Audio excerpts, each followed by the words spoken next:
new audio recorder and see how it does? You sure it's gonna work? No, we're doing the regular recording the way that we normally do. I'm gonna run that. You're recording us also? Yeah, so I can see how it compares. Because ultimately, I would like to switch to the new device. Because it cuts down on the amount of shit we need to have.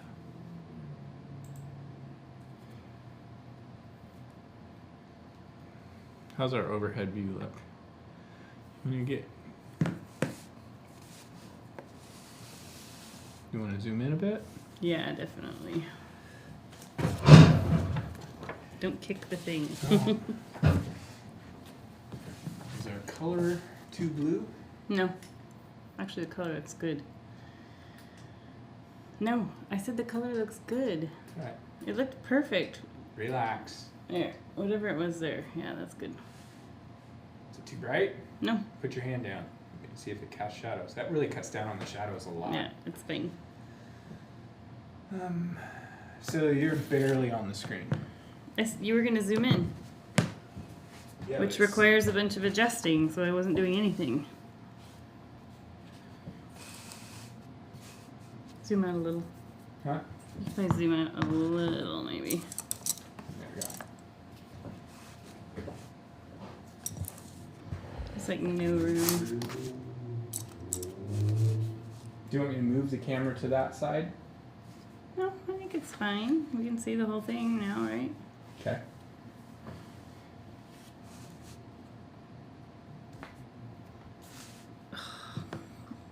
You gotta be kidding me. Dude, relax. Maybe you should move the camera over. It's like too much of my palette showing, not like equal parts palette needed.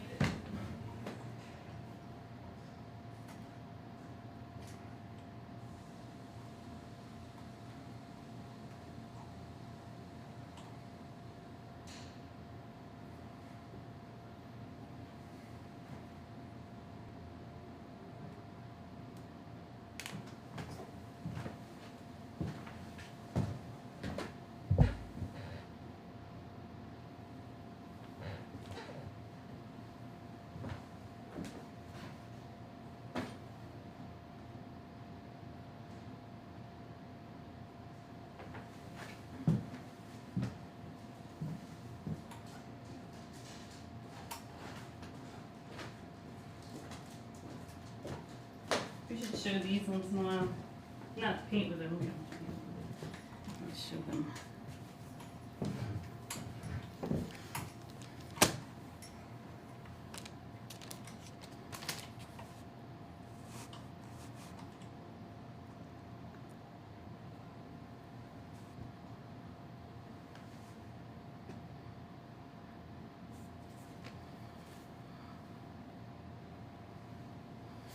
That look. Yeah, that's good.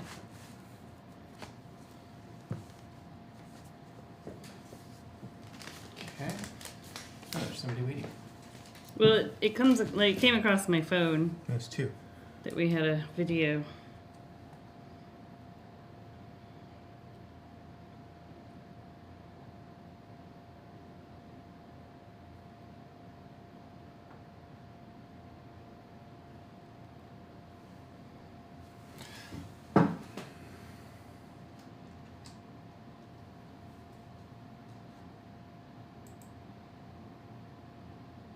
Oh, we are live. Hey! How long have we been live? I don't know. We'll be live in a second. Let's see.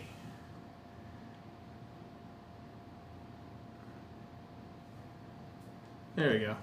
We're gonna have to. Oh, we've been live for 4 minutes. Hopefully we didn't say any swear words or anything like that. Yeah, we were just adjusting. We're gonna give a new start here in just a second. A new start? Yeah, we'll just like introduce ourselves and then I can trim out the beginning. Okay. Hello, Hot Chocolate Sunday. Let me start that audio recording real quick. Go ahead and start talking and we'll get... Well, hello guys. It's Jenny and Paul with the Go Box. Paul is adjusting and recording right now. And we are live, and it's a unusual Sunday night video from us, but we wanted to get our first painting from the Gogh kit for March done and out of the way. And that is Blue Hydrangeas. This one was super fun to paint. A little bit different from my normal style. And it's one that we paint the background in later. I kicked the chair. So, Right. yeah, we didn't mean to match tonight either. That was totally accidental. We sat down, I took my cardigan off, and we sat down and looked at ourselves in the monitor, and we're like, what did we do? What did we do? We do this all the time, actually. It's probably just from being married for Actually, it's because many, you told many me years. I need to put a different shirt on before we left the house. That's true, I did, because I noticed your shirt had like white little lint or something all over it. Because I picked the dog up. No, it wasn't dog hair, it was lint. Okay. So anyway, if you're just finding us, we are Gogh Art Crate is a subscription box that comes out monthly, 2 projects a month with the paint and the instruction sheets, and you guys got stickers this month.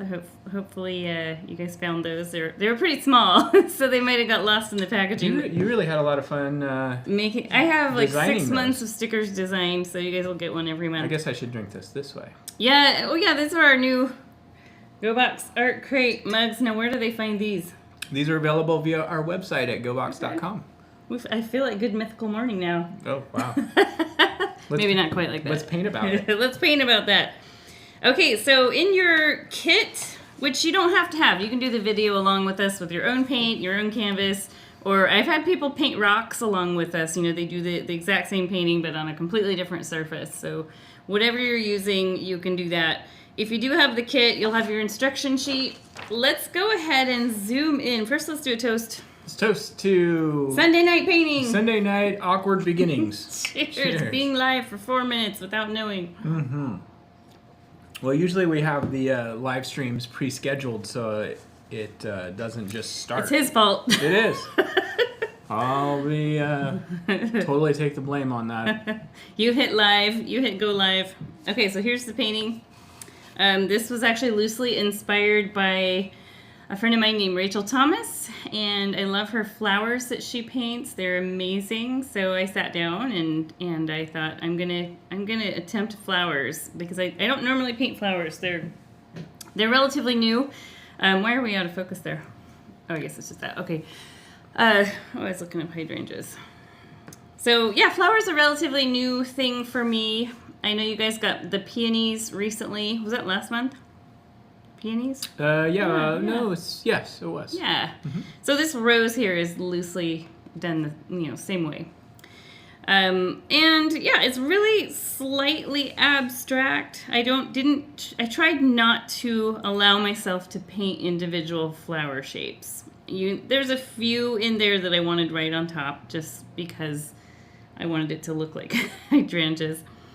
But for the most part, I purposely tried to keep it really loose because that's a goal of mine. I tend to be a little more rigid when I paint. I need to loosen up in a lot of ways. Yeah, you feel a little uptight to me tonight. I was a little uptight tonight. Yeah. We just got all of our Gogh shipments out, and it's just been go, G-O-G-H, all weekend and all week last week. So, yeah, Hey, let's get painting. Painting. We're almost 9 minutes into this live stream. Sorry, guys. All right. Well, that's because 4 minutes was accidental. Let's look at our colors. So you'll have your primary colors.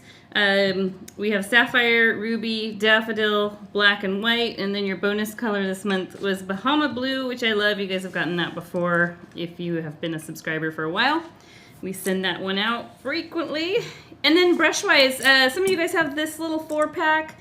Some of you upgraded to the 6-pack. This is a nice one. I think they're $14 on our site. These are $12, right?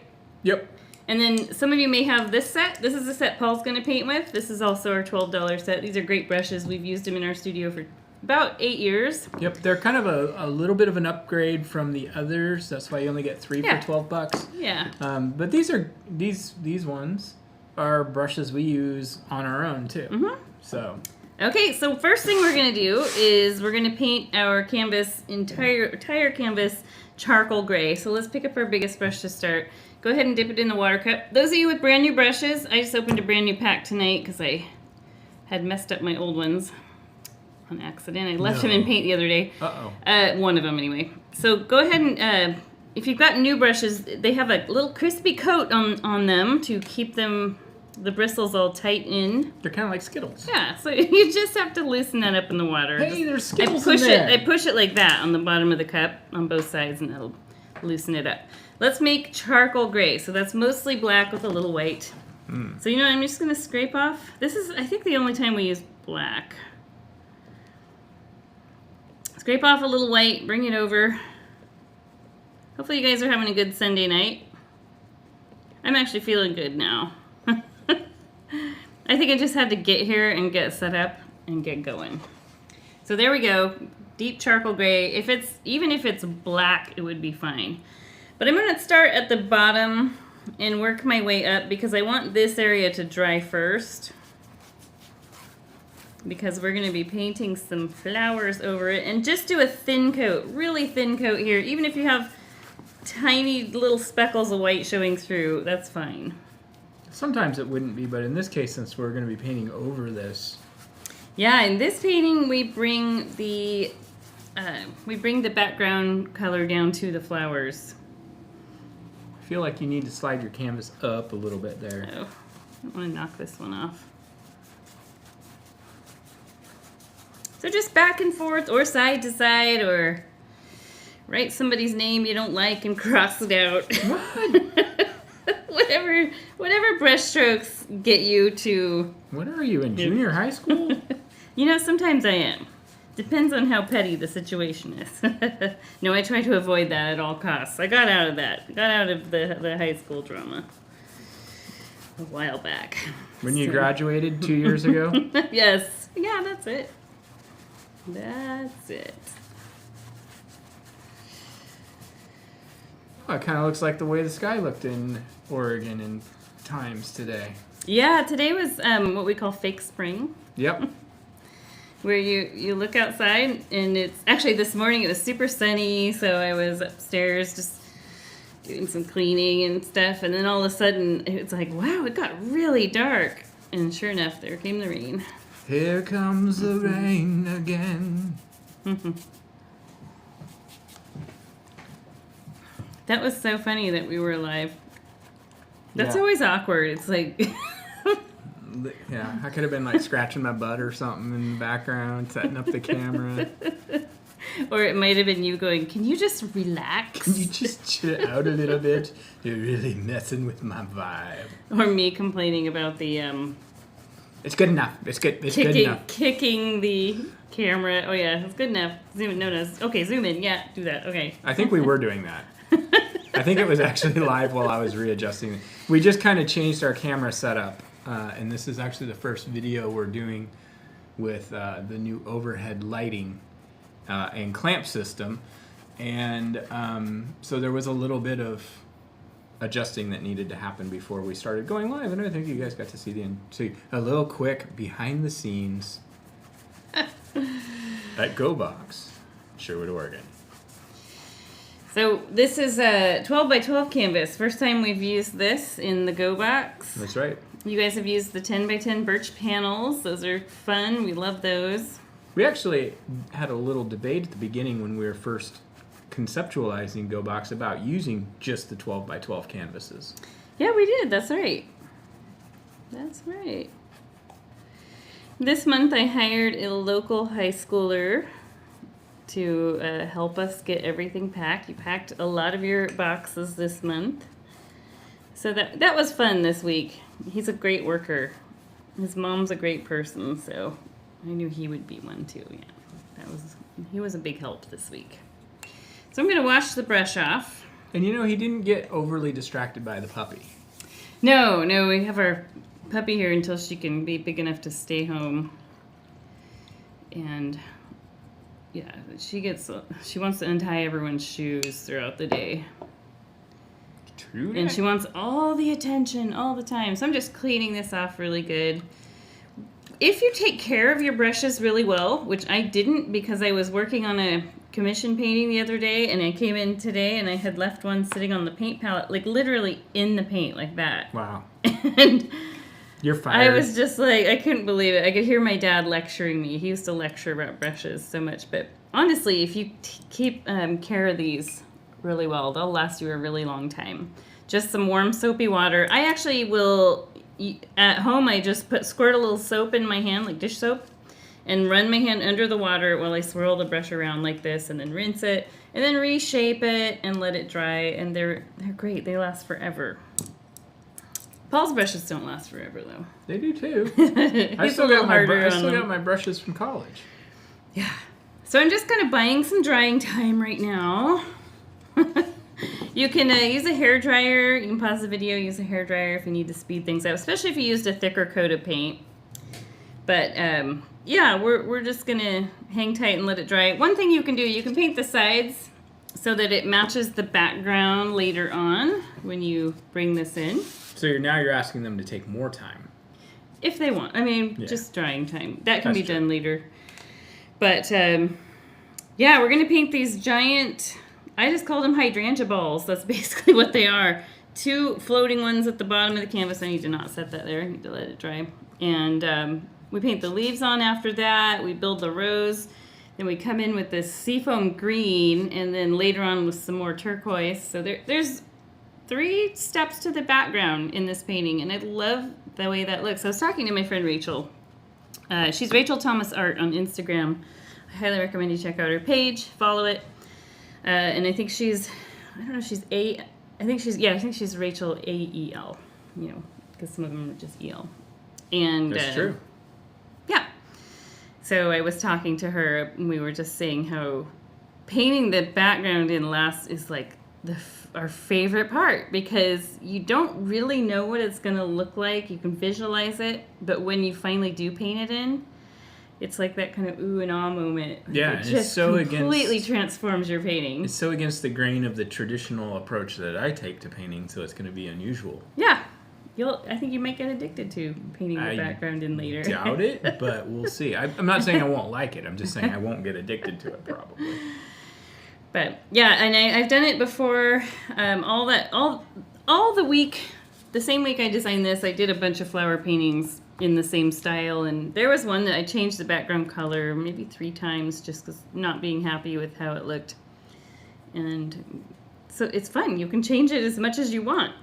Let us know what you guys think about doing flower paintings. When you type in the little comment field. Do you like doing? Feel free to comment. Yeah. I see some of you on here. Thank you for joining us. I'm glad that you came on. And you're in at a really awkward time because we're literally watching paint dry. Yeah. Oh, that's what I was wondering why you said hot chocolate. I see hot chocolate sundae. Hi. Thanks for saying hi. I was wondering why you said hot chocolate. I was like, she might have literally just, or could it be he? Hot chocolate sundae may have literally just been going like, I've been watching these people readjust the camera for 4 minutes. I'm going to say something. Like, is anyone there? Hello? Is there anybody in there?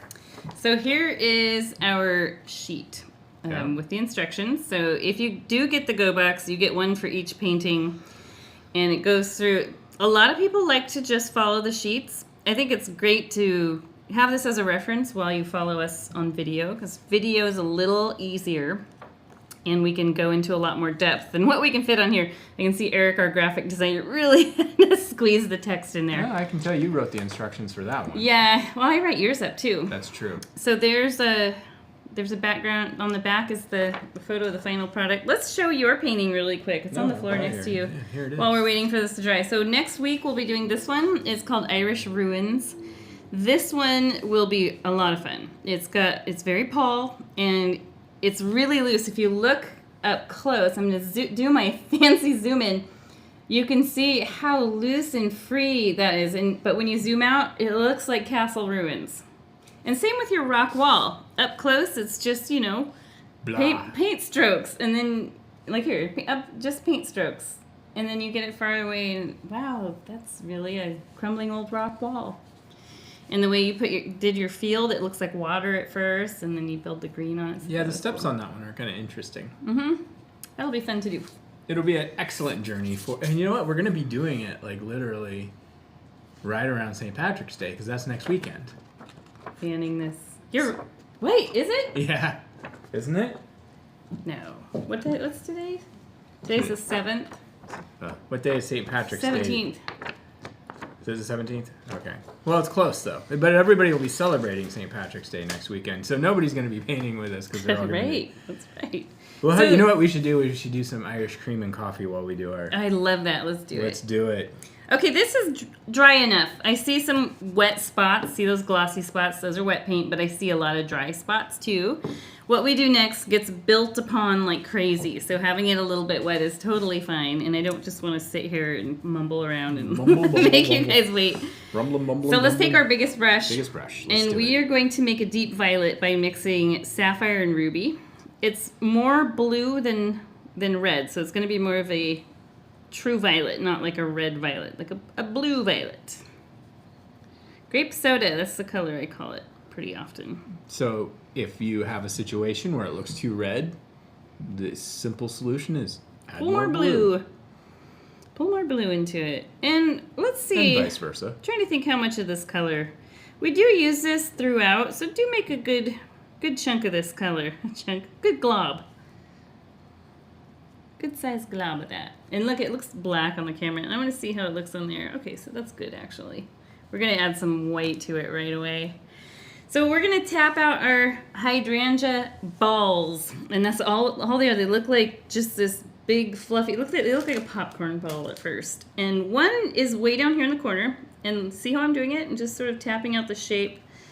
I try not to conform to a perfect circle, so that's why I'm doing these raggedy parts that stick out. And then I'm going to fill that in. Look how I'm moving my brush. I'm flipping it. As I'm painting, dabbing down, I'm going like this as I'm working. You might pick up a little gray paint. Don't worry about that. Yeah, this is just kind of like your foundation for the flower itself, right? Yep. So I do not have the advantage of having painted this before. So my question, I'm going to do my best to ask the questions that you guys might have. Like, how big should this be? This is about the size of a very large grapefruit. Okay, that's kind of what I was thinking. Like those really big ones that you usually find in Asian grocery stores. And also, you don't want to leave any gray showing through the middle. Around the edges is fine, but we want a nice full bloom where we don't see any background behind it. Mine, I can tell right here. I tried to avoid the edge, but I'm going to actually go off the edge because it will look a lot better that way and more natural. So the next one is just a little bit higher up, and it does touch this one. So go ahead and tap it out first. It comes real close to the side. Honestly, it doesn't matter how large you make these. That's it. The larger that you make them, the less leaves you have to paint. Let's just say that. And the less background you have to do. Yeah, the background's fun though. And yeah, I'm just going to try to make the edges a little raggedy. I had a lot more wet gray paint in there. I'm already running out of the purple. Just mix as you go. So the word hydrangea, I was reading a little bit about him. Oh, tell us. It means water vessel. Really? It's from the Greek word that means water vessel. It's because of the way they're... Oh, Hydra. Yeah, duh. Yeah, it's the way they're... What did it say? The way their buds are shaped or something.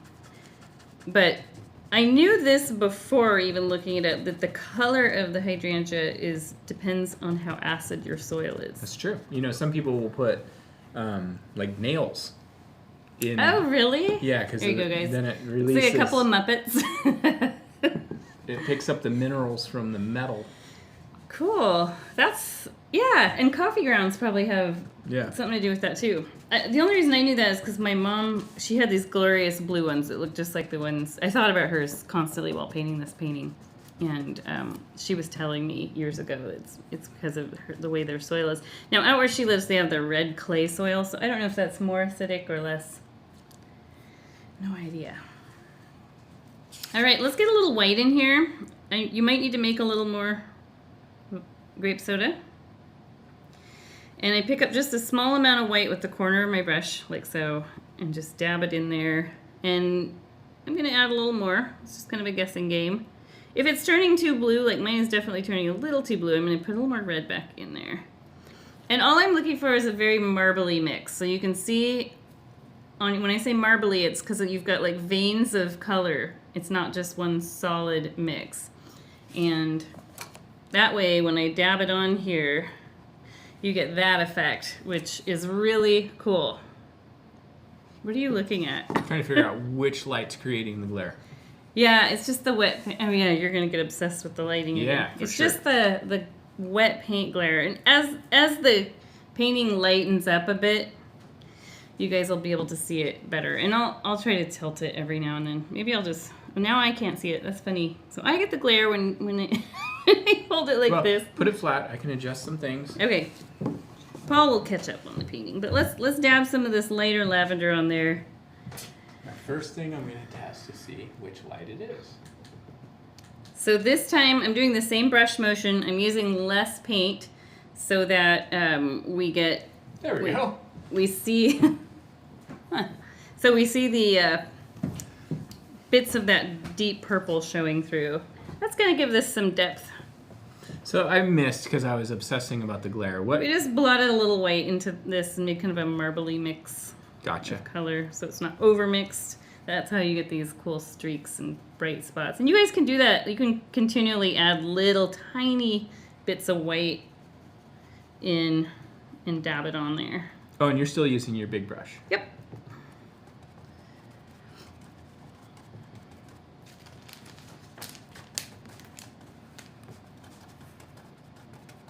I feel like mine is almost too blue, so I'm going to pull a little more red into this mix. Because you can honestly do... Too blue.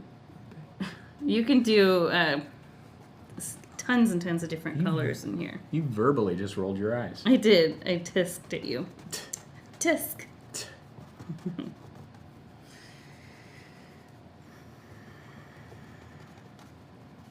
I actually switched to my medium brush for this. So one thing that's super common, and I did it and you'll probably do it too, you naturally avoid the edges. So now I've got this dark ring around each of these. So I'm going to purposely bring some of the lighter color out just a bit randomly. So you can have some areas where it's ringed with dark, but you don't want the whole thing to look like it's like you purposely left it without light color. Why'd you do that, Jenny? I don't know. You did it as an opportunity to explain what might be happening for That's other right. people. That's why you did why that. I did it. And now I'm going to wash the brush. We're going to switch down a brush size. So if you're using the white set, you'll use your round brush. How's it going? Oh, that's looking good, Paul, with the round brush. I cheated. I already used Bahama. I didn't use white. Oh, you're not supposed to do that yet. It's all right. I feel confident that it'll work. All right. Getting this clean is fun. You know, I'm going to use this brush to mix the green color because with the red set, the medium brush it's quite a big difference. It's like, it's not really medium. It goes from large to small. And so this larger brush will be better for mixing the color. We're going to create a dark teal by mixing sapphire and daffodil, or blue and yellow. We had to give them those fancy names. We started that in the very beginning, and now every time, like, there's always some weird thing with it, with our single kits we ship out. It's like the same color. Yeah. Different names. So it's kind of funny. Yeah, single kits, that's something we sell. So you can buy this as a single kit if you don't subscribe to the box.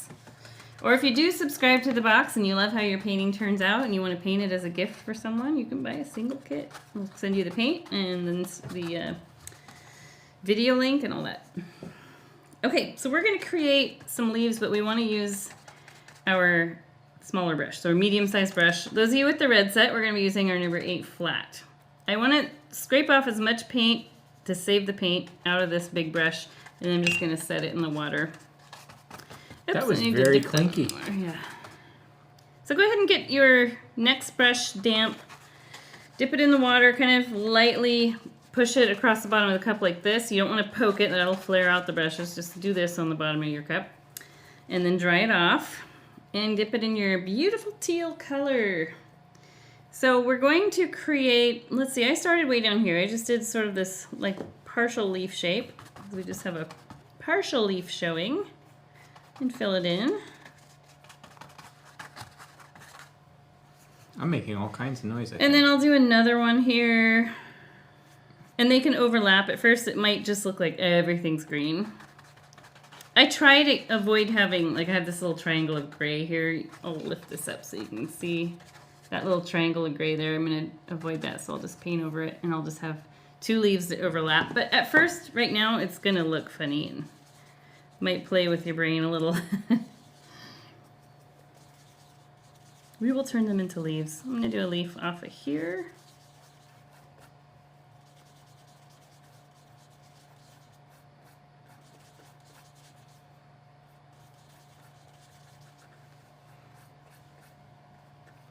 I don't know, I'm trying to look, I'm going to just look over at the monitor. We technically could just paint all of this green, but I like to get going with sort of shaping out the leaves first. I think it will help for the next part. And if you want to do some slightly different shades of green, you could like pull a little more green, daffodil, make it a little bit more of a Kelly green, I guess.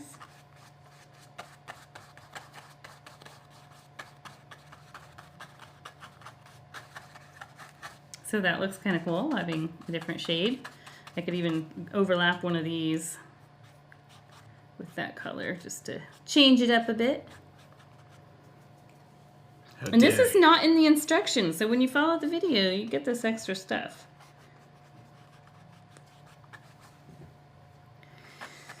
And I want to do at least one leaf that's about close to halfway up this hydrangea bloom here.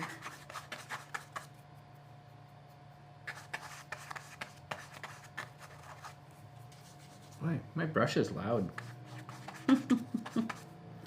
Yeah, this is really loud. Weird. Well, I think these are a little bit stiffer bristles on the white handle bristles. So you can see already they're sort of resembling leaves. I mean, kind of.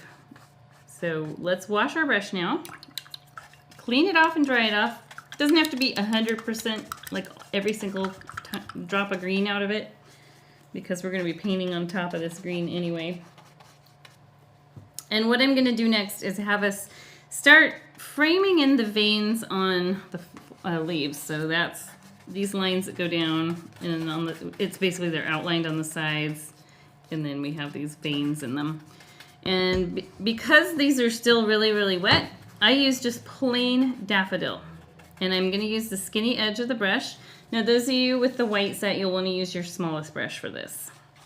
So I just go along both sides, and it smears in with the green real quick. That's okay. We rework this later.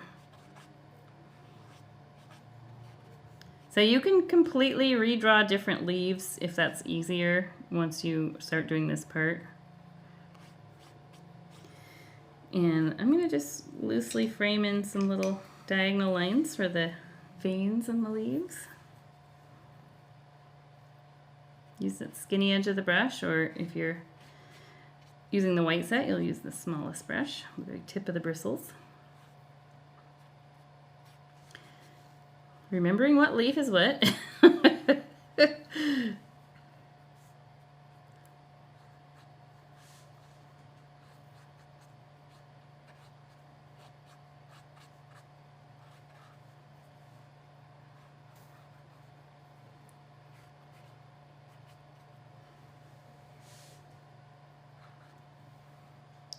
So we just added some fun artist swag to our selection. We just haven't added it to our website, but it's mostly Bob Ross stuff. You guys will enjoy that if you guys like Bob Ross. We have a color changing mug, and it has Bob Ross on it. He's holding a paintbrush. And it's a black mug, and you just see Bob Ross with the paintbrush. And then when you put hot coffee or tea, whatever, in the mug, suddenly it like color changes to where his whole painting is behind him. Like the whole entire mug is wrapped with a mountain scene. It's really cute. And we also got a Van Gogh one, which is this exact mug here, which has the ear-shaped handle. I'm trying to show it without dumping water. And his, when you pour hot water in it, he gets a bandage over his ear that appears. So it's called the Disappearing Mug. And then we got some fun Bob Ross magnet set that you can, it's like a paper doll, but it's a magnet, and he comes with all kinds of different outfits.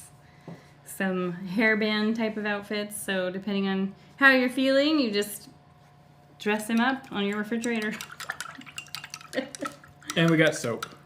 Yes. I love the Van Gogh, and it says, what does it say? It says soap for, I can't remember.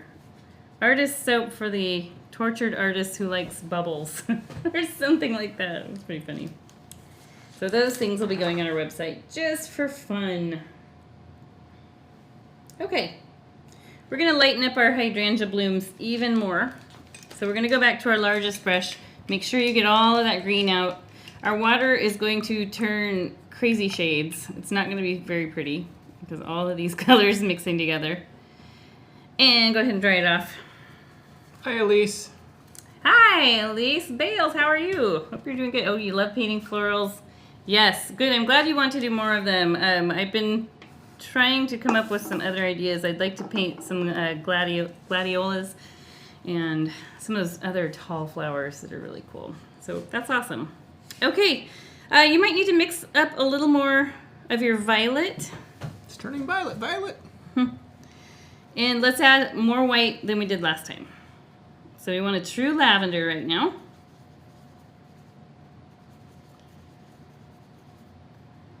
And you may find, like I am, that at first if it looks just like it's sky blue, like it's kind of a pale blue, just pull some more red in there. So here's your color. It should be similar to that. Just lavender. Not really pastel lavender, it's just I don't know. I don't even know. Maybe dark lavender. And let's go ahead and get some of this on here.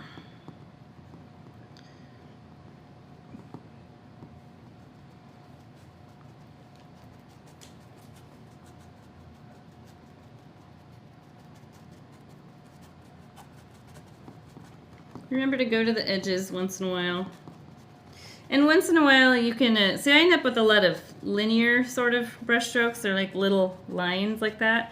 So every once in a while, just force yourself to really dab your brush down. So you get some larger, what would be flower petals, tucked in with those more angular ones like that. And just move your brush around as you're doing this.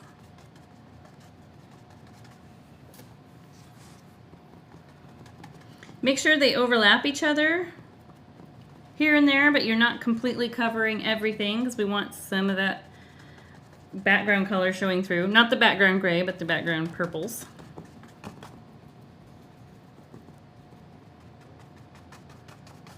And when you're finished with this painting, you may end up with more of a purple hydrangea or more blue. I've kind of got a little of both. I've put a little more red in my lavender. You can do that too. That's really pretty. Just mixed a little in there. Maybe this hydrangea has undecided soil. Am I acidic or not? I don't know. Today I'll be acidic. Today I'll be salty. I'm looking forward to seeing how that hydrangea that we got from my sister recovers. Yeah. Yeah, last we took a giant hydrangea from her that she was digging up. It's huge. And when we planted it in our yard, I thought it was dead. And then it immediately just was like, bye-bye. Well, it was the worst time of year to move it, and then it was followed by a heat wave, and we knew it was a risk. But then towards the end of the growing season, it started putting out some fresh new leaves. So indeed, it survived, and I'm just going to be curious to see how well it survived. So this is what we should have so far, something similar to that. We'll dry our brush off. I cleaned my brush off. I'm going to dry it off. And you might still look like that little bits of lavender coming out of it. That's not a big deal. And I was looking at this and thinking, this could totally become like a big sunflower painting. These leaves coming out the bottom remind me of sunflower petals, and you could honestly do a similar painting, similar vibe with a giant sunflower. So let's see, we're gonna make our rose now. And don't be nervous about it because it's such a loosely framed in rose. I cannot paint a realistic rose to save my life. I haven't even really tried. I don't think I have the patience for that. But it's done in stages, layers. We add lots of different layers and highlights and lowlights. But it's honestly just a very impressionist type of rose. You look at it and you know it's a flower of some kind, whether a rose or a peony or whatever. But it's not done realistically. Ain't nobody got time for that. Okay, so let's mix a color. Let's take our number 8 brush, or your medium round brush if you're using the white set. That's a number 4 round, I think. And we're gonna mix 2 parts ruby to 1 part white. So just scrape off a good glob of ruby and about half the amount of white. Let's see what we got there with that. You should end up with, it is, gosh, I wouldn't even know what color to call this. It's raspberry. That's what it is. Raspberry. It looks kind of orangey on our monitor there, but maybe on the YouTube video it doesn't. It's definitely not orange at all. And keep in mind, people's TVs and monitors are yeah. set different too, so. Okay, so to place your rose, you decide where it's going to go. So where I have it, I could put it right here. That seems maybe a little predictable. So I put it just to the left of that gap that comes down here. And I'll show you on the instruction sheet for those of you who like to look at that. This is where we're going next. It looks like a blob. Blob. Right now. Let's go ahead and start by making a C, a little squished C. And then we're going to do another one that sort of is hugging that other one.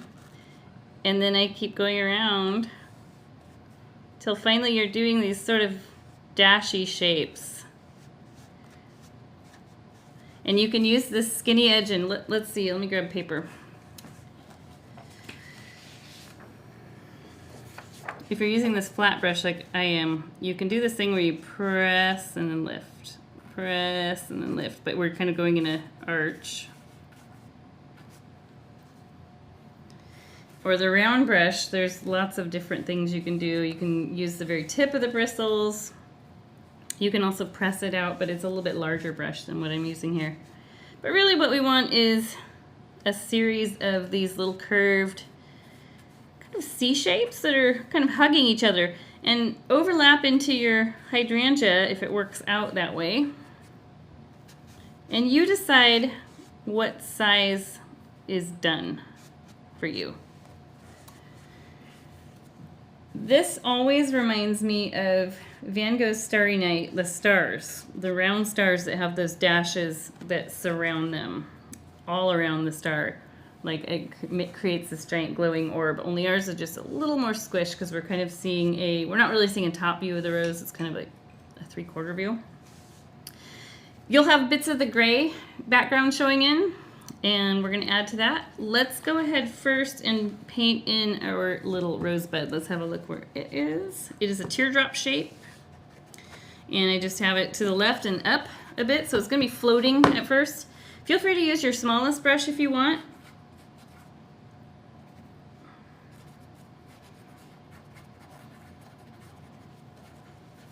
But that's all it is. You decide how big it is.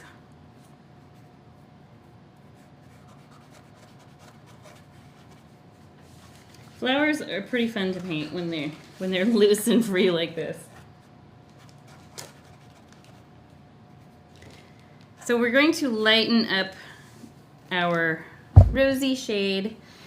Now I know that I'm saying this a little late, but those of you who like orangey based, like peachy colored roses, you can put yellow in your red. And when you add white to it, it makes a really pretty color. I was kind of going for like a reddish pink. Okay, so let's add a little more white. We want kind of a bubblegum shade. About like that. This is where if you want to add some yellow in there and make it more peachy, go ahead and do that.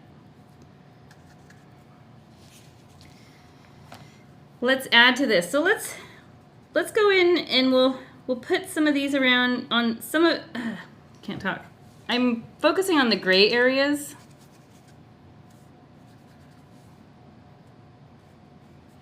And then starting in the center, working my way out. And then you can create these other petals. It's fun down here to do these ones that sort of dip out.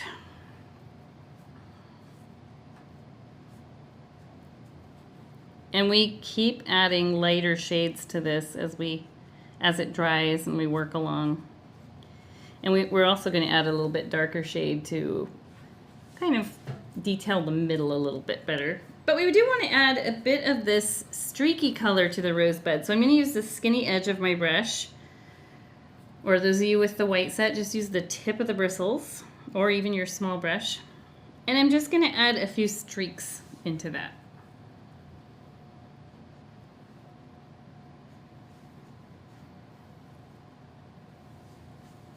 So now we can wash our brush. And you can do as many roses here as you like. So if you find them very easy or you really like the way they're turning out, feel free to load it up. I just did 2, but there's no rule. You create your own bouquet. Okay, so we are going to use the same brush, wash it off. We're going to create a kind of reddish violet. Let's go ahead and just scrape off some sapphire and, I'm going to mix it right in here. And I'll put a little bit more red in there. So we want it to be almost burgundy.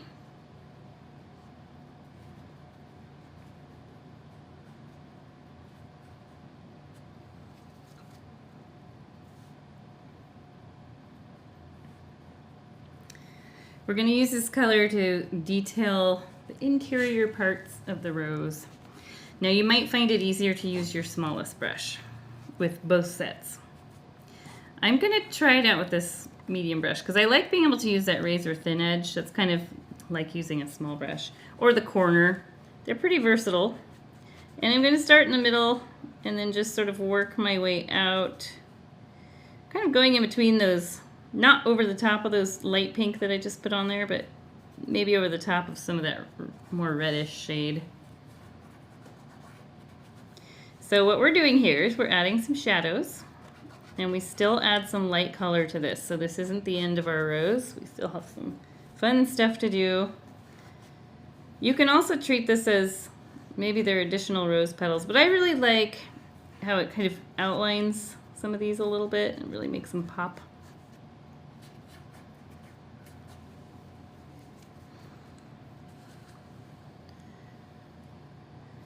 And then we can add some to here. Just a little. I wouldn't overdo it with this one because it's such a small little bud.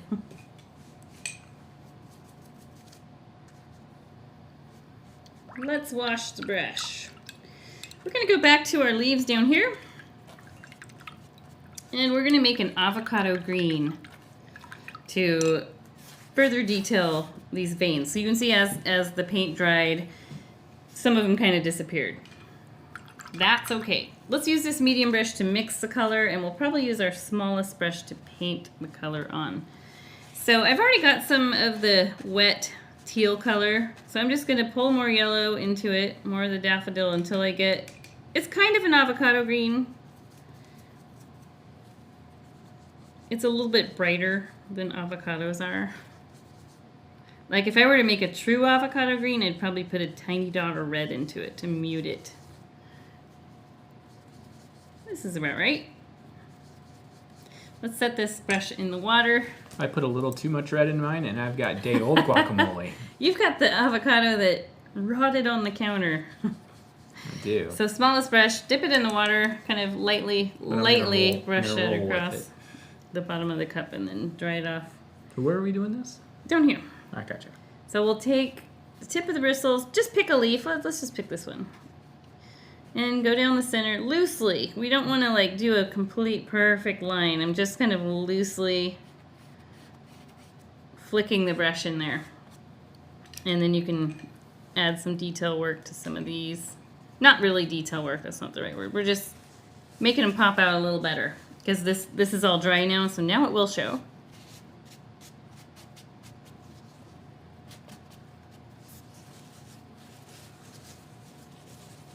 That area is kind of giving me a little bit of fits.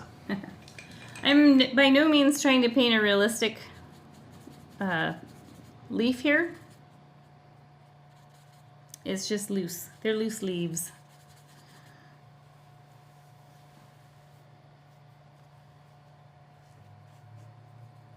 Yeah, avocados. Man, I always try buying them from Costco because it's such a good deal, but then it's like not ripe, not ripe, not ripe. Guess what? We're getting a giant bowl of guacamole now. They're all ripe. They all ripen at the same time, and so there's that downside. Yeah, you might save some money versus buying 6 avocados at the regular grocery store, but you have to eat them all in one day, practically. You can add a drop of water to this paint if it feels like your brush is really running out super fast. I love doing this because you can get a lot out of it.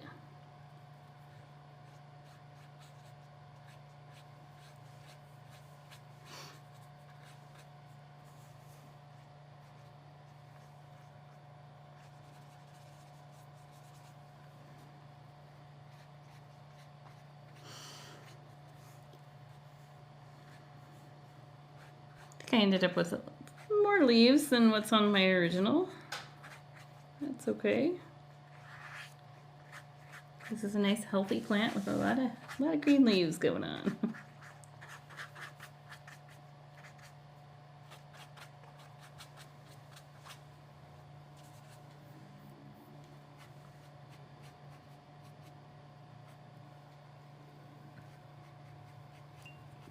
Wash that brush. I'm going to take a sip of my beverage.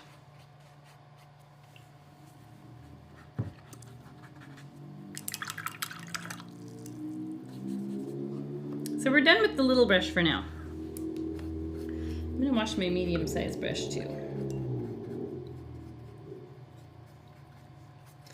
So what we're going to do next is we're going to convert our hydrangea blooms from being mostly purple to mostly blue. Now you decide if you really like the purple. And oh, no, never mind. I missed a step. I knew it. I knew something was off here. Liar! I knew something was off here. I was looking at going, okay, something's wrong here.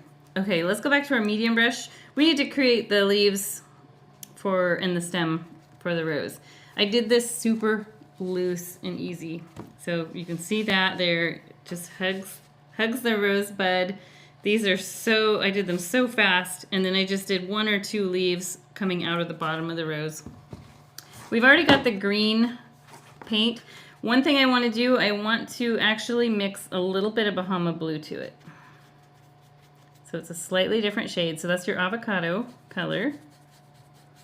And you know what? I'm going to actually put a little bit of blue back in it. So the Bahama blue that we put in is going to turn the shade a different shade of green than what we use down here, which we want. It's a different plant. And for the rose, I'm just going to use this brush and just go right down to the hydrangea. We can paint a flower, hydrangea flower right over that because it looks kind of awkward where it meets. And then I'll just do a leaf off of here. It's kind of like an elongated almond shape. It can go behind this rose and pop out the other side. Or mine just kind of runs into it. And I'll do another leaf over here that goes off the side of the canvas. Now we do need to make this hug the rosebud. So I just do like a rounded V shape. And then you could even do another little one in the center if you want.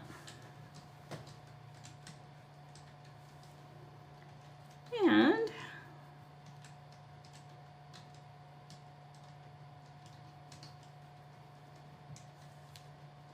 let's go ahead and add a nice long leaf here. You don't have to. If you decide that you don't like that look, you don't have to do that at all. I kind of like how it sort of breaks up these two just a bit. And you can add any other leaves anywhere.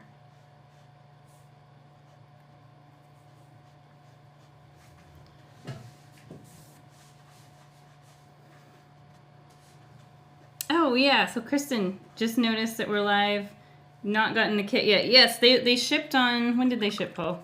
Thursday and Friday. Thursday and Friday, so that'll be arriving tomorrow most likely if you're local to us. Depending on where you live. It's like 3 days to the Midwest, 5 days to the East Coast. But yeah, we decided we'd start doing the videos because they were kind of just popping up whenever. We didn't really have a good set schedule. We decided we would start doing them, post them by the 7th and by the 15th. And you can participate.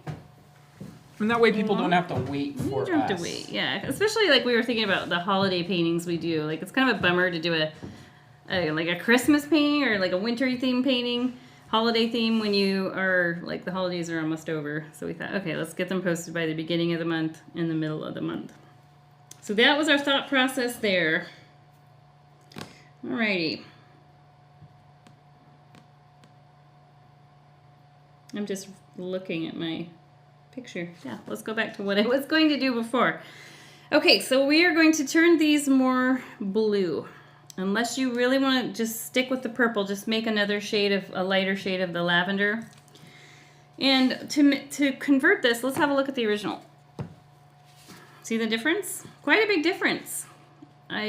Basically what I want to do now is I want to create a it's not this lightest blue, it's kind of this color down in here. And that is done by mixing Bahama blue with sapphire. Let's start with just equal parts. So scrape off a little sapphire, plop it down here, running out of room on my palette. Scrape off equal amount of Bahama. And yes, this is about the color I want to start with. So these are layered so much.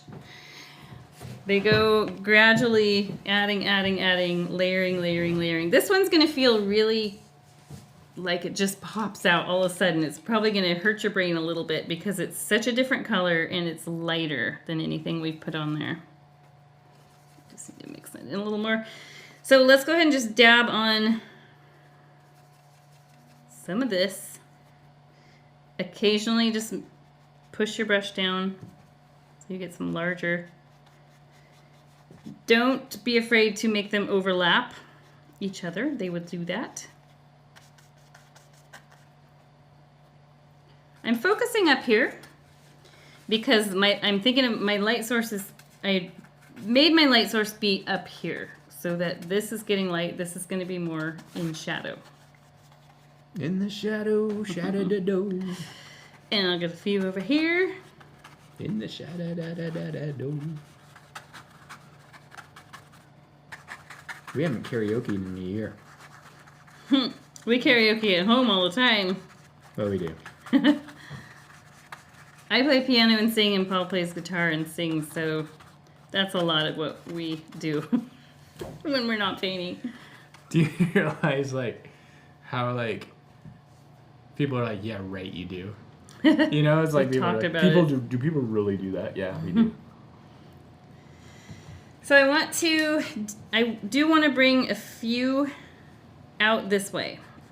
I think the best way to handle that without losing this nice bright where light source looks like it's right here, I think the best way to deal with that is to wipe most of the paint off your brush on your towel, paper towel, whatever you're using, and just use that hazy leftover stuff to get a few down in here. So then they're not as opaque and bright, but the color is definitely there. And I promise in a bit we're going to start making more closer to flower shapes without doing complete detailed flowers. Think about all the colors we have in these. There's so many. I might pop one over here.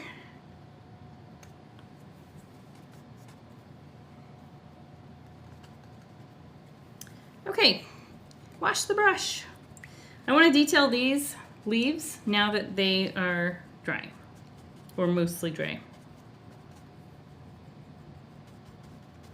I still have the color, so that was your avocado green, which was the daffodil and sapphire, more daffodil and sapphire, little Bahama blue mixed into it. So you've got a different shade of green, like a bluer green. And where's my medium brush? Here it is. I'm gonna add a little white to that. Just a little at a time. This is about the shade I want. What would you call this color? Jade. Yeah, it's kind of jade color, I guess. And I'm just gonna outline this leaf. You can use your smallest brush if you want. I'm just using the thin edge of this medium brush. Put a vein down the center, and then you can do some loose little hint of some veins like we did down here. And then on this guy, I want to highlight the left edge because that's our light source over here. Give the leaves the same treatment, slight outline, or loose outline I should say. Mainly what I'm trying to do is get the color, the streaks of color, the streaks of light and dark on there. And I'll get these little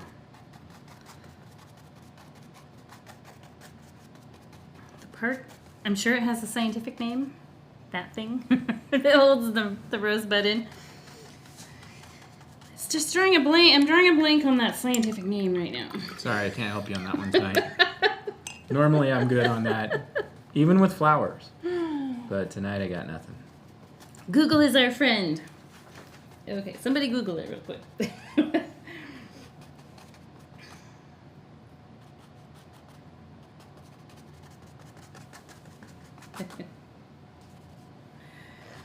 All right, let's take now, I'm gonna put this in the water because it's not really clean. Let's take our medium brush now. And I'm going to use this color that we were just putting on here. I'm gonna put just a touch more Bahama blue into it. So lighten it maybe a shade. And this is where I'm going to show you a fun trick.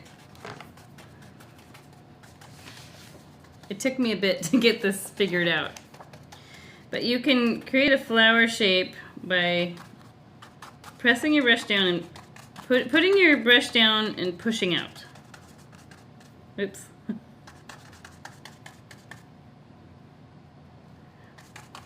So we don't want to do too many of these because we really want it to look pretty loose and bordering on impressionist.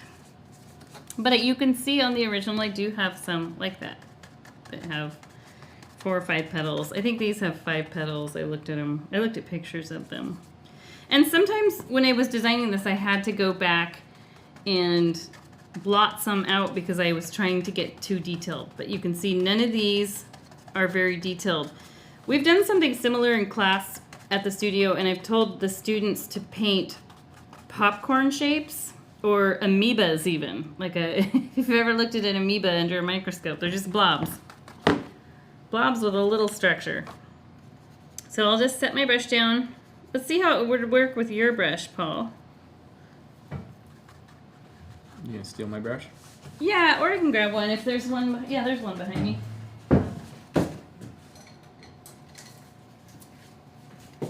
This one's kind of crispy. Never got washed very well. So that's this brush. A lot of you guys have that. When you dampen it and kind of loosen those bristles up. Wait, what color are we doing these? So that's, I just mixed a little bit more Bahama blue to that color. So it's just a shade or two lighter. Okay, let's see how this one works. Wow, you've damaged that brush. What makes you think that? Because we could all hear it. So pop it down and then press out.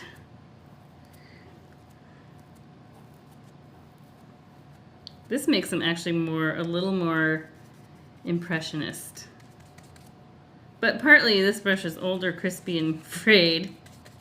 But you can do the same sort of thing with that brush. I kind of like these. I think these are really cool looking.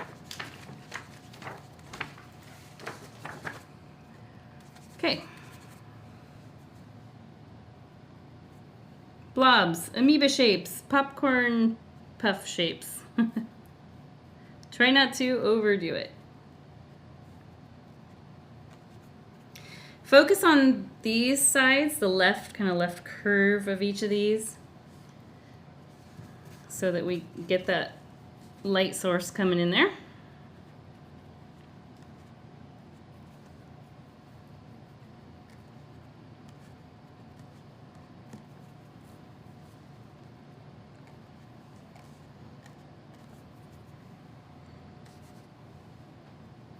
My mom has, she has a lace leaf. I think that's what it's called, lace leaf hydrangea. They're really different. They have, the center is really big and has lots of these little things in it. And then these big blooms are on the outside of the center. They're really cool. She has just about every flower. My mom has a half-acre property, and she's done it all like English garden style. So it's a lot of wild looking, lots of different heights and different flowers like roses and hydrangeas and dahlias. And it's really neat. I love her garden. She's worked hard on it. Then my dad has his corner, which has all his car stuff. So I'm working over on this side now. If you find yourself painting too many perfect flowers, I mean, if you like the look, you can stick with it. It's really, in the end, it's what you like.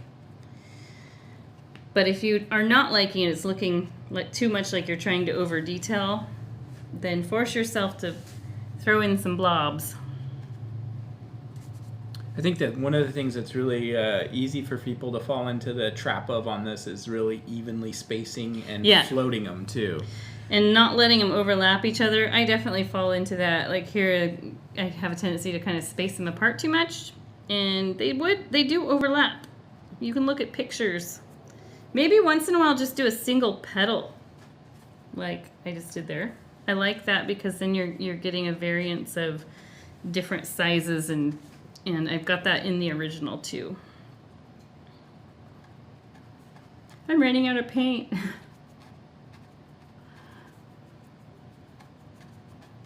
So if you do run out of paint, just try and mix the similar color, but if it's a slightly different shade, well then that just goes with all these different things we've been adding in here as we go along.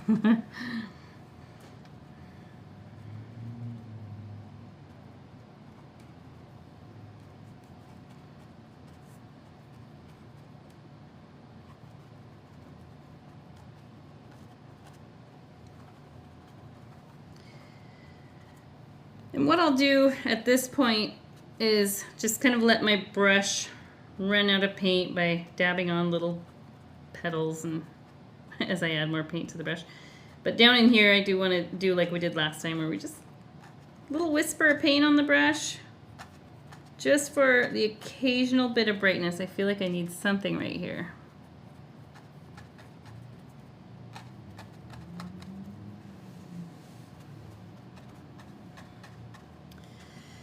And yeah. If you feel like you need to overlap the leaves at all down in here, let me push that up here, you can go back to maybe make that purple color, like this one here, the kind of darker lavender. Or even a completely different shade that goes with everything, but you want it to be on the darker side.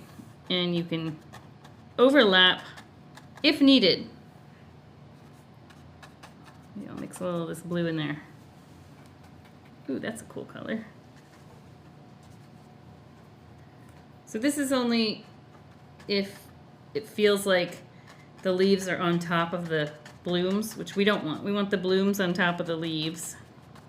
So if you have that situation, just put some well-placed blobs to overlap those leaves.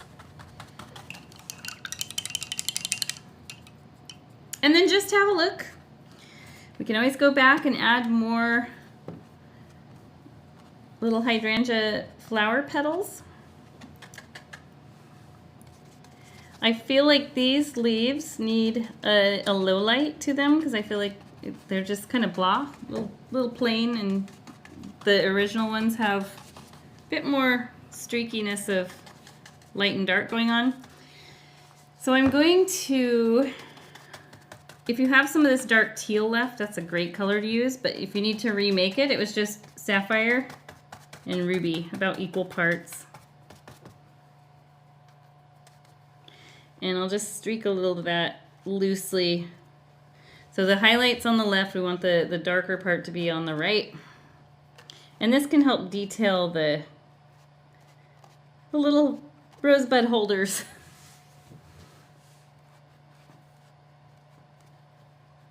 Mainly we're trying to get a different color streaked in there with the others. Give it a little more depth.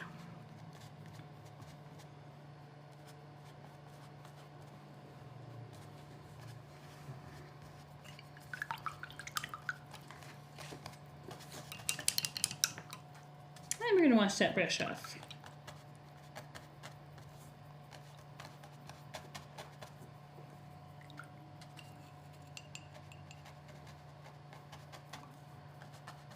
Okay, time to paint the background in.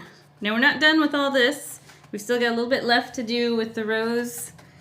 And we've got to put the centers in some of these little hydrangea petals, hydrangea blooms. But we're going to paint this seafoam green background in. I love this color. It's not this blue, it's underneath the green. My brother had a Fender Stratocaster. His very first guitar was that color, and we just called it the seafoam green. Seafoam green guitar. That's the name of the color. Yep, so we're gonna use our biggest brush. Get this out of here.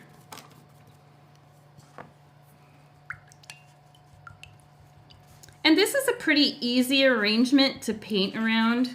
I did one recently at home that had like stems of eucalyptus and all kinds of stuff going on, and that took a while, and I changed the background. That's when I changed the background color on a couple times too, so it was like, it was a lot of work, but it was satisfying, and I needed some stress relief, so it worked out good. Okay, to make seafoam green, we mix Bahama blue, daffodil, and white, and let's see how much. It's less white.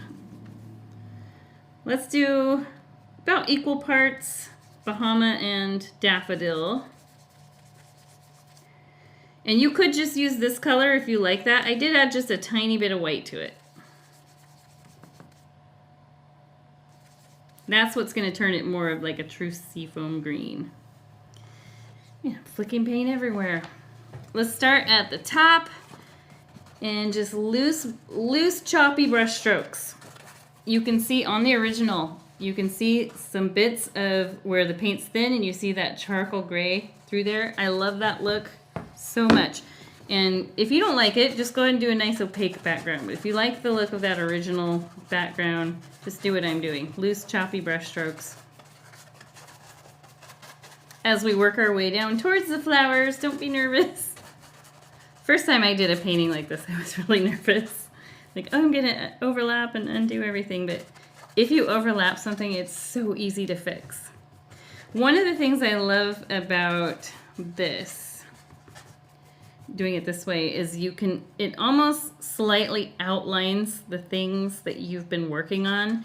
So like you'll see a tiny shred of that gray around the object. When OCD people try to be like looser, that they still get that satisfaction of having an outline. That's it. You know, we don't really need your commentary.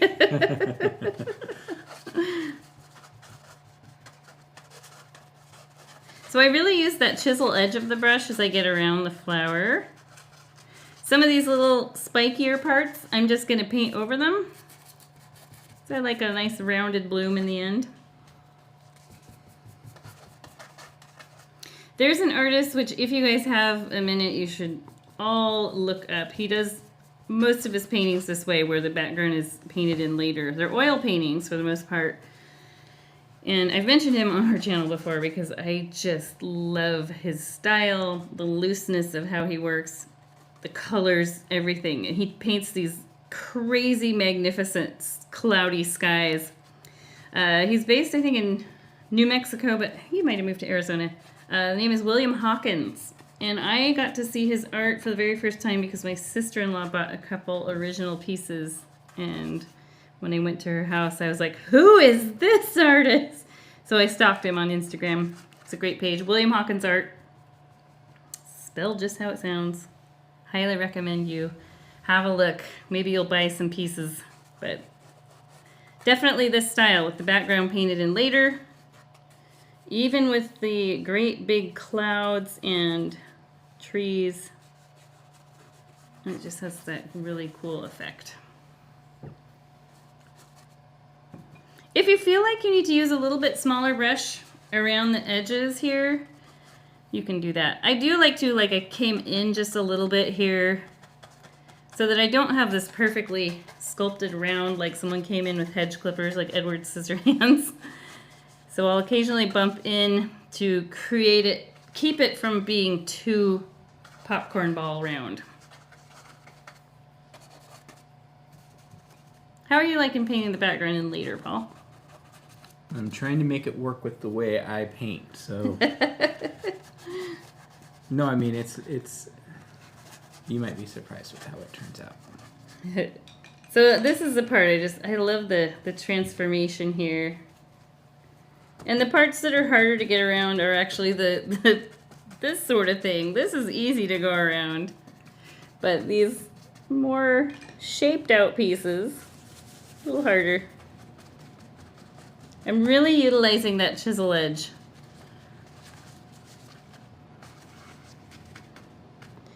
So I'm curious if you guys are going to try this out.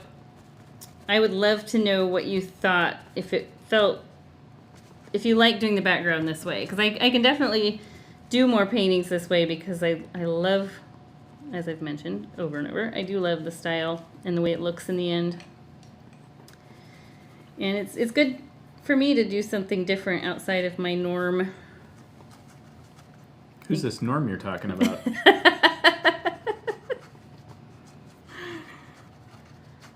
All right, so I do need to switch down to a little bit smaller brush. So I'll go down to my medium, or if you've got the red set, like this number 4 flat is perfect. I'll just grab that.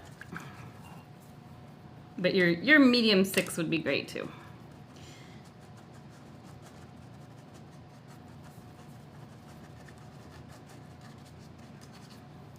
So Paul went thrifting today. I did.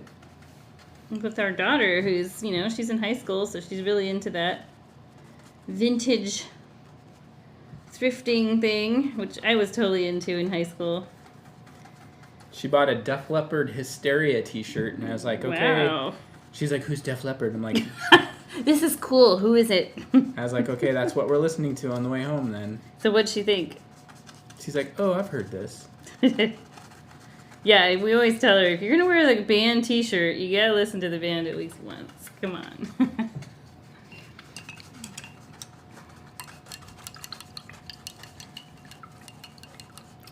Okay, so the background can just dry, and we're going to add some straight up Bahama Blue to it in a little bit. If you've got any spots, I'll just have a look and see if there's any parts I want to add just a little more paint to.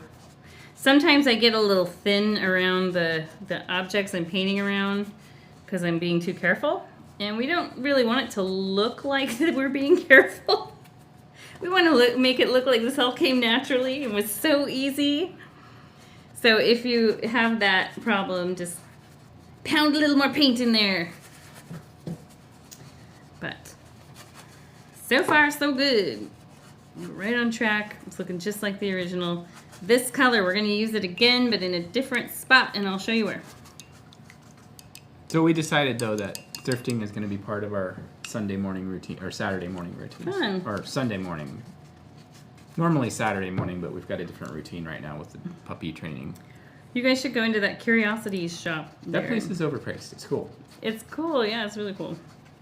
Okay, so I'm going to use my medium brush. So this is my number 8. I think I might have called it number 6 a minute ago. Or if you're using the round, the white set, you'll use your medium round or your small round, either one. This same color, which, gosh, I used most of it, so I'm going to make a little bit more. That was Bahama Blue, Daffodil Yellow, and white. You want it more on the blue side, less on the yellow side.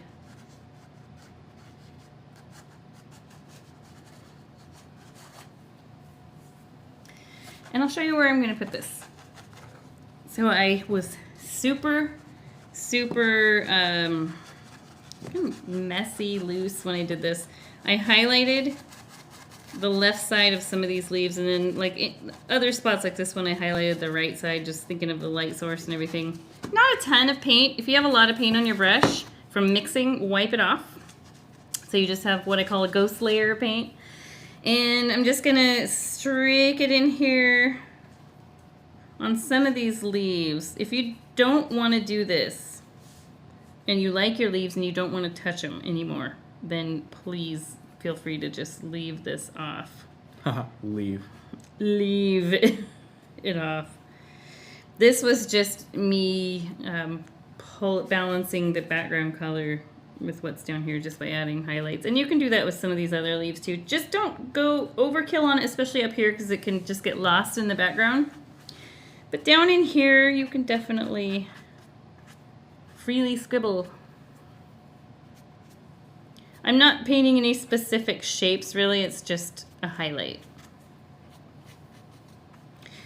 Over here, this part's really going to be pretty much in shadow because of the way this is laid out. In the shadow. And now I painted this on here. It looks like it's part of the background now. Oh well, I can paint over it with green, the darker green if I wanted to, or just leave it because it doesn't really affect anything. But that's about all I'll add. I could go through and add more, but I think it's real easy to get lost in the background. I don't want to do too much. Okay. Let's go in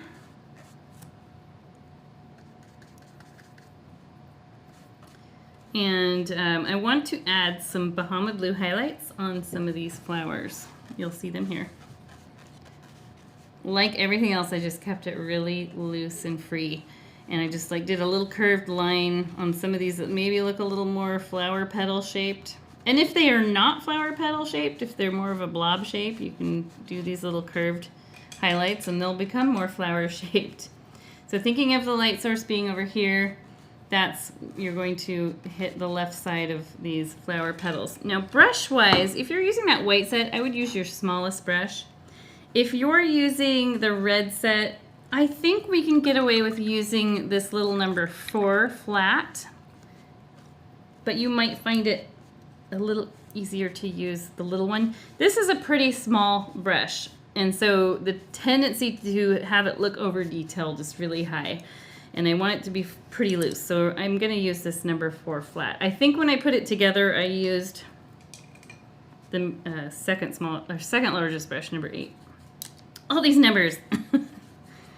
It sounds like math.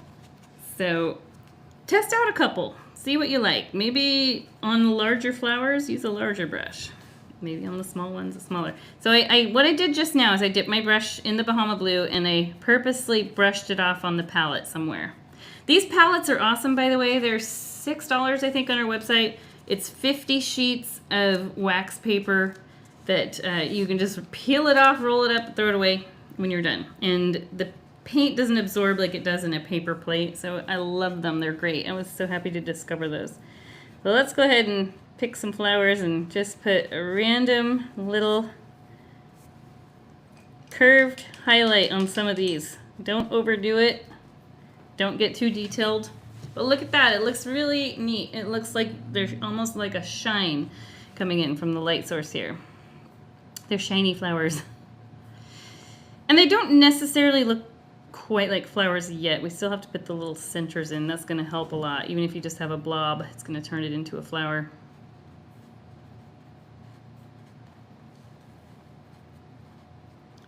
Obviously, these down here are not going to have so much. You might, once in a while, pick one to give it a little pop, but for the most part, it's going to be up in here, like we've been doing. But not up in here. Not up in here. Oh, you have little delicate flowers. That's unusual for you. What are you talking about?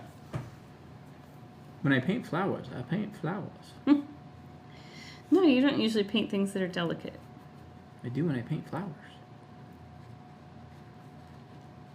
I don't know if I've ever seen you paint flowers. I paint flowers all the time. You paint like little dots for That's not flowers. true.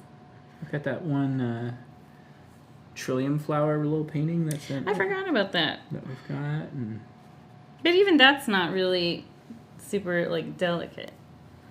Your style's definitely like you use the brush differently than I do. I think our styles combined would be the perfect painter. It's like rough and slightly detailed. maybe. Greta, the hope is on Greta, our daughter. She's got the art talent, but she hates painting, and I think it's because of Vine Go. She was 5 when we started the company, and we were in the beginning. We were gone all the time, just building the company. Well, one of us was home with her. We just kind of took turns, but I know she has a little animosity from it feeling like we were never home together all the time. So this is Gogh is great. Thanks, guys. We love it. We love doing these. And here we are. She's home alone. Well, now she's at the age though where she wants to be home. Like, you know, when they're 5, they want you around all the time. But Yeah, I don't know why. When they're older, like, I'm gonna go to my room now for the next 5 hours. There's a streamer I want to watch. There's a YouTube streamer I have to watch. Ew, the puppy pooped. We are totally tossing her under the bus. That's not fair. She'll never watch this video. We're not cool enough, so we don't have to worry about it. Her friend tuned into one of our videos, one of our live streams. Oops, Grace okay. did, and she was like, Your parents are weird. I only have like 4 people watching. Okay, let's add some white highlights to the rose, and I think I'm going to use, just looking at these brushes, if you have the white set, use the smallest brush. If you have the red set, let's use number 4. If you have the orange set, probably the smallest brush or the next one up, which I don't know what the number is. Okay, so white paint here. Same thing, I'm going to dip it in, brush it off on the palette, and so think of our light source up here. So on the rose, I thought of these as being like the tippy tops of some of those folds and petals that are sticking up, so they're going to catch the light. Around here, we catch the light. I purposely kind of made this a little more angular just to not have it look so confined into the shape it was in. Now I need to do this paint again. Let's start there. Let's just do a little highlight along the edge.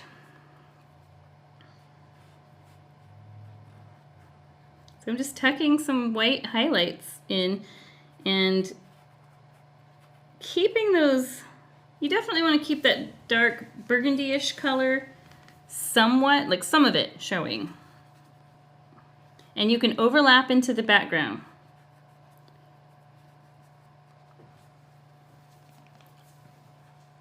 So I would say I'm primarily going over the pink parts of the flower. It's pretty transformative, what we're doing right now. It's one of those things, the ooh and ah moment with the highlights. It's kind of like when we do Paint Your Pet and you put the highlights in the eyes, and everybody's like, I see it now. I'm painting a Highland cow right now for Jen. I know you watch these videos, so you're probably going to see this. I actually restarted it because I wanted to get back to it and just start fresh. And so I'm loving the way it turned out. It is turning out. It'll probably be done by the next time we're up at Skamania. Incoming. Speaking of Skamania Lodge, we're back up there. Oh, we're up there in like 2 weeks, aren't we? Yep. We're back up there every 3rd Saturday, starting this month. So that's... Not every 3rd Saturday. I mean, the 3rd Saturday of every month. Did I say it right? You always have to correct me. 3rd Saturday of every month. Not every 3rd Saturday. 3rd Saturday of every month. So yeah, we'll be up there teaching live. You can join in on the class if you live local. You don't have to be an overnight guest of the lodge. You can go to the bar, get a drink, and come back to class, and we'll just teach you live how to paint. It's on their website, the painting. Okay, so now I'm going to put a few white highlights on this little rosebud. So the light source is primarily going to be over here. You can do a little backlighting bit on that side, but primarily over here. Make sure you don't cover up all the red.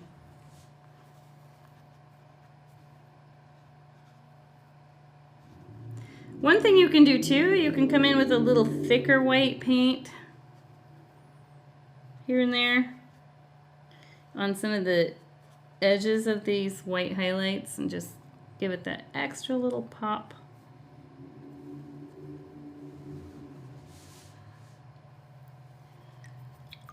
Wash the brush now. We're almost done. Getting real close.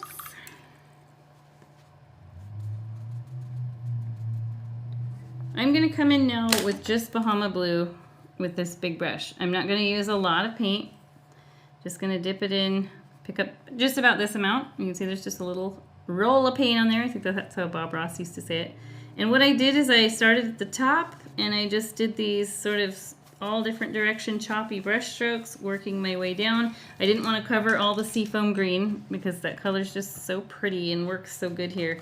But I do like adding this bit of Bahama Blue. It really ties in with these colors.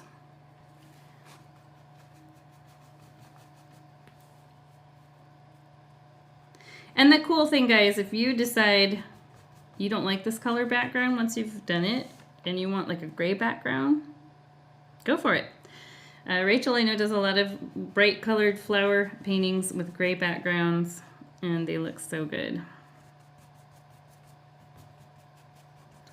I just have a tendency to lean towards bright colors, like I'm like a bumblebee. I'm looking for the bright things. We have enough gray in Oregon, I guess. So as I get down here towards the flowers, I just kind of let that color dissipate off my brush. And you decide how much you want. I think that's probably pretty good for me. And then the last step we do, pull this over here. They're really close. They came out almost identical. We do the centers in the flowers, and that's done with the seafoam green color if you have any of that left. If not, make some more. That was daffodil, yellow, Bahama Blue, and white. And I know a lot of times we use the handle of the brush and poke it in the paint and then poke the centers on. You can do it that way, but this time around I decided to be a little more loose and I just used the brush end. I'm gonna flip this around.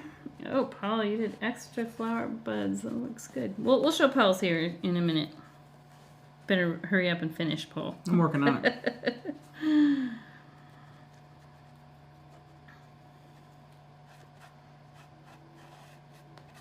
Seafoam green. I'm gonna add a little drop of water to that because I didn't make quite enough paint. I'm just cheating here. And then when you add the little dot to these, just pick what looks like it might be the center of a flower. The center of the blob. They've got that. Like, that's a blob. There's no flower thing going on there, but when you add a center, it's a flower. We've done several paintings over the years in the studio with flowers where it's like it starts off as a blob and you add a center. It's like, whoa, there's the flower. Make sure that you add some centers down in here too, even if it's just like a tiny little single petal. We do want it to look like they're all the same thing. It's just they're down in the dark.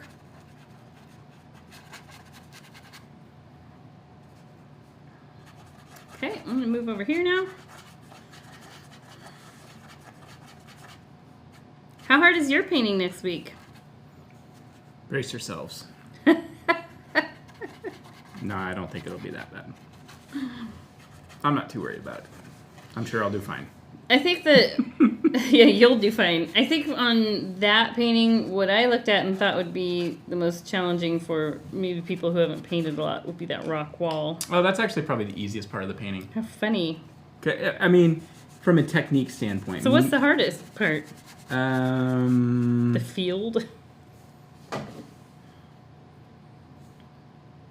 Letting go. Let's show it again for people who just tuned in. Letting go. This is what we're doing next week live. So I think the rock wall will be just the hardest to wrap your brain around, but Yeah. It's more about Letting wrapping your go. brain around it, and it really is about just letting go on this one. Let it go, let it go. Okay, I want to sign my painting now. Hold on. Okay, you can go ahead and sign yours. I'm going to use my littlest brush and pick a color. The color that you did with the rose would be a great color to use. I don't know. That's just my thought right now. My instant came to my brain thought. I have a little bit left. I'll just mix a little water with it. I always just put my initials in. Anytime I use the little brush where I have to write something or trace something, I will always mix a little water with the paint. And there. Over the years, I've just developed a couple little loops that make up my signature. I'm almost done. Talk. Okay. But there we go. I don't think I missed anything. I loosely followed those instructions. Sometimes the timing's a little off because of drying time, so... And I forgot the stems for a little bit. But we got them on there. And that is it. I'm curious to know how you guys liked it. How easy it was, how hard it was. All of that. Other flowers you might like to paint as we get into the better weather months. And we appreciate you guys watching with us and painting with us. Those of you who subscribe to the kits, thank you so much. It's been great. It's been great to see it grow. All right, there you go. Let's show Paul's. Okay, let's push this out of the way. I'll trade you. So his style is very different than mine with every painting. But yeah, you can see I was saying his flowers are a little smaller and delicate, more delicate. I kind of got a little wonky on my rose because, oh, you know what, I didn't get the extra Bahama smudged in. But it's okay. I'm okay with that. Yeah, I like the background color. I ended up having my rose kind of facing the front a little bit more than I would have wanted. I like this. I've got the wrapped around little thing here where it looks like the one petal overlaps the other. But yeah, turned out good. Good. It turned out good. Okay. That's it. Let's go Let's zoom out. Let's zoom out. Here we is. Here we are on my mug in my face. My mug in my mug. Thanks for joining us. If you just do our videos and paint along and don't do the kits, you can, if you want to subscribe to the channel, that would be awesome. You can click the notifications and get notified every time we do these Rogue Live videos like we did tonight. Yep. And we have a Patreon and a coffee account you can donate to, which is very helpful. Links are down below. Yes, links are down below. I personally like the coffee one better. Yeah, coffee's kind of like a one-time donation thing. Mm-hmm. I don't know exactly how Patreon works, but... Yeah, Patreon can be that way too. I just think coffee seems a little bit more direct, and we may end up... YouTube has a new option to be able to, like do a monthly membership where you get like a badge that you're, subscriber, and we're going to set that up too. Okay. So if you really like it and you want to, help support us, because we do put a lot of time and effort into these, and it really is nice when people give us a little kickback, and we appreciate that very much. Yep. And shout out to you guys across the pond over there in England. I know we've had a lot of people reach out to us. The UK, yes, the UK. Sorry, I need to update myself. Thank you so much for a lot of you guys have reached out and enjoyed doing the videos. I love that we can reach over there across the world. So we had a subscription go to Kuwait this month. Yes, we did. We have one going to Kuwait. How about that? Yeah. All over the place.